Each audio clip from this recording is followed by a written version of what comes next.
होश में आते ही पंडित मनोहर जी के बड़े फैसले ने उड़ाए अनुपमा के होश। और यहीं से कहानी में आएगा सीरियल अनुपमा का जबरदस्त नया ट्रैक।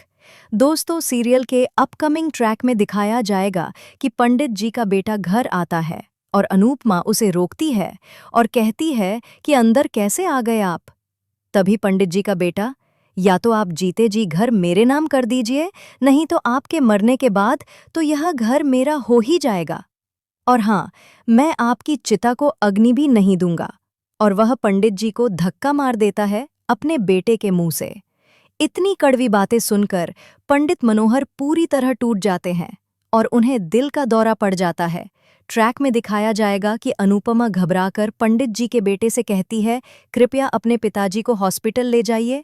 लेकिन उसका बेटा बेरुखी से जवाब देता है, यह मर जाए तो ही अच्छा है। अपने पिता को तड़पता देख वो वहां से चला जाता है।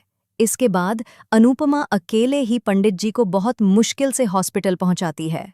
डॉक्टर बताते हैं, अगर इन्हें समय पर नहीं लाया जाता तो इनकी जान जा सकती थी। इन्हें बहुत सीरियस अटैक आया है। जैसे ही पंडित जी को होश आता है, वो हैरान होकर कहते हैं, हम बच गए, ये मौत फिर हमें नहीं ले गई। डॉक्टर जवाब देते हैं, आप सिर्फ इसलिए बचे हैं क्योंकि अनुपमा जी ने आपको वक्त पर हॉस्पिटल पहुंचाया। इस पर पंडित मनोहर इमोशनल हो जाते हैं और अनुपमा के सिर पर हाथ फेरते हुए कहते हैं, मेरी कोई बेटी नहीं है, लेकिन अगर होती तो तुम्हारी जैसी होती। इसके बाद वे अनुपमा से कहते हैं, क्या तुम मेरी बेटी बनकर मेरे साथ रहोगी? कहानी में आता है बड़ा ट्विस्ट। पंडित मनोहर कहते हैं, अनुपमा कभी भी हमारे बेटे ने हमसे अच्छे से बात नहीं की। वो तो बस हमारी प्रॉपर्टी के चक्कर में है कि कब हम ये सारी प्रॉपर्टी उसके नाम कर दें।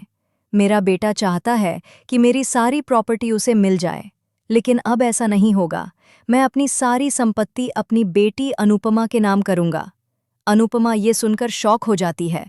अनुपमा पहले मना कर देती है, लेकिन पंडित जी कहते हैं, क्या तुम नहीं चाहती कि मैं तुम्हें अपनी बेटी मानूं? इसके साथ ही पंडित जी कहते हैं, अब मैं बच्चों को डांस नहीं सिखा पाऊंगा, लेकिन तुम्हारा डांस देखकर लगता है कि तुम मेरी जगह ले सकती हो। क्या तुम मेरे छात्रों को डांस सिखाओगे?